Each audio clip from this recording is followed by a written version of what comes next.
Pendant le dernier Super Bowl, Bad Bunny a affiché cette phrase: The only thing more powerful than hate is love.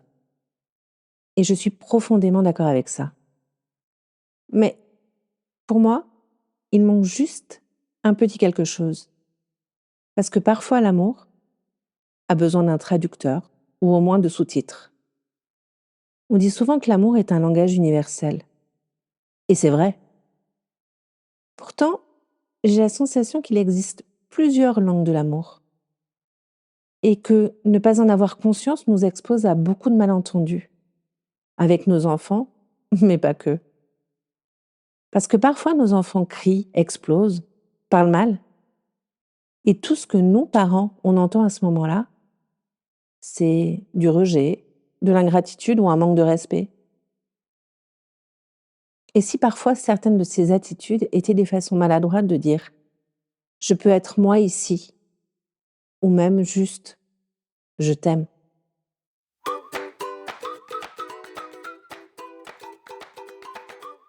Bienvenue dans l'Odyssée d'un parent d'aujourd'hui, un podcast pour les parents qui avancent sans mode d'emploi, parfois à l'aveugle, mais avec de la curiosité, de l'attention, du courage, une bonne dose d'humour et l'envie de rester en lien.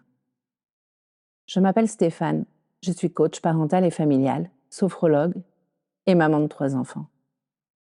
Ici, on ne cherche surtout pas à être des parents parfaits. Même les dieux de la mythologie sont loin de l'être, alors pourquoi les parents devraient-ils l'être? Dans ce podcast, on cherche surtout à comprendre, à ajuster et à continuer le voyage passionnant de la parentalité, avec nos enfants et avec nous-mêmes. Il y a quelque chose que j'observe très souvent chez les parents que j'accompagne, et que j'ai moi-même vécu d'ailleurs. Quand un enfant déborde, quand il explose, quand il dépasse les limites, la première question qui arrive presque automatiquement dans notre tête, c'est: qu'est-ce que j'ai fait de travers? Ou alors, mais où est-ce que je me suis plantée? Je parle ici des questions qu'on se pose à soi-même, pas de celles qu'on lit parfois dans le regard des autres. Et puis un jour, j'ai fait un rêve. Pas celui de Martin Luther King, mais un rêve à mon échelle à moi. Un rêve dans lequel les parents arrêtaient de se demander ce qu'ils avaient raté, oublié ou mal fait. Et dans ce rêve, on se posait tous, nous les parents, une autre question. Pas « mais pourquoi il fait ça ?» ou « pourquoi il me fait ça ?» mais « qu'est-ce qu'il essaye de me dire avec les moyens qu'il a ?» Et dans ce rêve, cette simple question changeait complètement la donne et la relation. Alors, je vous arrête tout de suite. Je ne dis pas que tout est acceptable. Je ne dis pas non plus qu'il ne faut pas poser de cadre. Je ne dis pas qu'il faut tout comprendre et tout excuser. Ce n'est pas le propos. Je dis juste que parfois, avant de corriger, ça vaut la peine de changer de lunettes, de regarder ce qui se joue au-delà du comportement.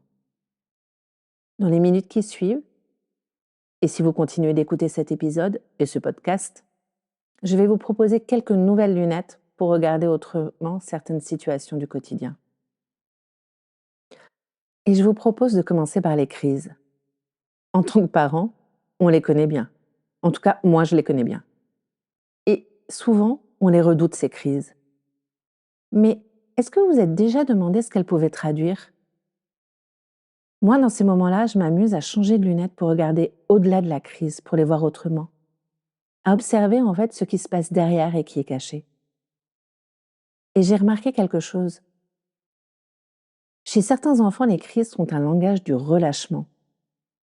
Il y a des enfants qui explosent, surtout à la maison d'ailleurs, ou seulement avec leurs parents. Pas à l'école, pas avec les autres ou chez les autres.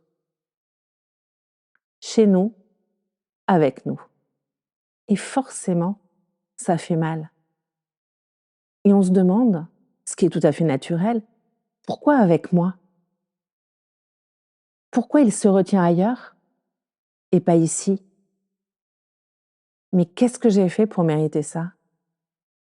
Et si justement, c'était parce que c'est ici, avec nous, qu'il peut lâcher? Un enfant qui explose n'est pas forcément un enfant mal élevé ou un enfant en colère contre vous, même si ses idées ont la vie dure. C'est parfois juste un enfant qui n'a plus besoin de tenir et qui s'autorise enfin à lâcher. Lâcher les émotions, lâcher le stress de la journée, lâcher le trop-plein qu'il n'a pas pu vider le reste de la journée. Ici, il peut pleurer. Ici, il peut s'effondrer. Ici, il peut déposer ce qu'il a retenu toute la journée et qui pèse trop lourd. Alors, si je devais traduire simplement, je dirais que certaines crises peuvent dire juste « je suis en sécurité »,« je peux être fragile »,« je n'ai pas besoin d'être fort ici ». Et oui, ce sont parfois aussi des preuves de confiance et d'amour, ces crises, même si ce ne sont pas celles qu'on aurait choisies. Mais, et c'est très important que je le dise, comprendre le message ne veut jamais dire accepter la forme. Je peux entendre le relâchement et poser un cadre. Je peux dire « je vois que c'est trop pour toi » sans dire « tout est permis ». Changer de lunettes ne veut pas dire enlever le cadre, au contraire. Changer de lunettes, ça aide souvent à le poser de manière plus juste, pour nous et pour eux. Et puis, il y a aussi les paroles qui blessent, les paroles qui nous blessent. Les « je te déteste », les « laisse-moi tranquille », les « de toute façon, tu comprends jamais rien ». Et souvent, ces phrases-là qui piquent, elles ne sont pas dites à tout le monde. Elles sont dites sous le coup de l'émotion, mais surtout, elles vous sont réservées, elles nous sont réservées à nous les parents.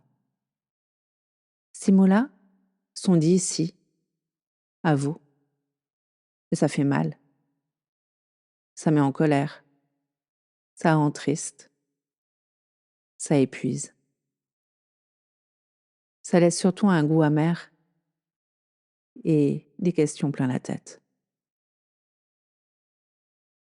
On se demande pourquoi moi? Et parfois la réponse pourrait être parce que c'est vous, parce que c'est lui, parce que vous êtes un lieu sûr. Et lui pourrait vous dire parce que j'ai confiance. Alors oui, ce n'est pas joli, ce n'est pas confortable et ce n'est pas agréable. Mais c'est une forme de confiance brute, un peu comme un diamant pas encore taillé. Ces mots peuvent parfois dire « je peux tout montrer ici, je peux être moi-même, je peux tout montrer même ce qui déborde, même ce qui n'est pas beau, même ce qui n'est pas acceptable, et même quand ça te fait mal. » Et là encore, j'insiste et je veux être très claire. Le fait que ce soit une preuve de confiance ne rend pas ces paroles acceptables pour autant, ni même agréables. Aimer son enfant, ça n'a jamais été tout encaissé. Ça n'a jamais été tout accepté. Aimer son enfant, c'est pouvoir dire à la fois « je t'aime » et ce ton-là, non. Le cadre n'est pas une rupture du lien. Dire non, ce n'est pas une rupture du lien. Ce sont des preuves de solidité du lien, au contraire. Et avec le recul, je me rends compte que beaucoup de conflits naissent moins de ce que font ou disent les enfants que de ce que nous, les parents, on comprend. Bref, que notre interprétation de la situation joue beaucoup dans notre manière dont nous agissons, ou plutôt dont nous réagissons. On parle parfois deux langues différentes. Et on croit être attaqué, alors que l'autre, notre enfant, essaye juste de nous dire quelque chose. De manière maladroite, mais il essaye. Alors, peut-être que la vraie question n'est pas « est-ce qu'il m'aime ?» ou « qu'ai-je fait pour mériter ça ?» mais plutôt « comment est-ce qu'il m'aime, là maintenant, à son âge ?» Tous les enfants aiment.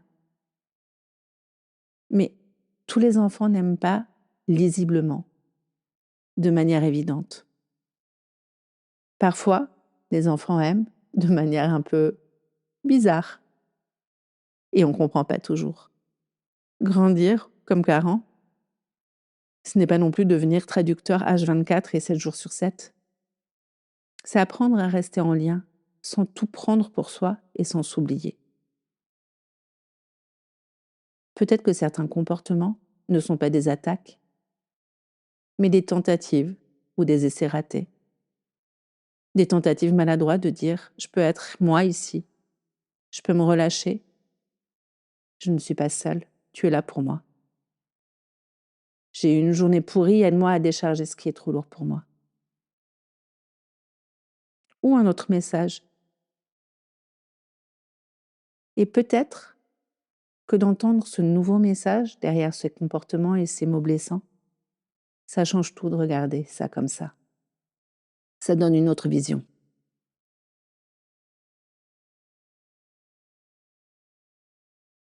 Bientôt, dans d'autres épisodes, on continuera à explorer ces décalages, ces malentendus et ces traductions nécessaires entre parents et enfants. Parce qu'il y a beaucoup de choses à dire. Et toujours sans excuser, sans minimiser.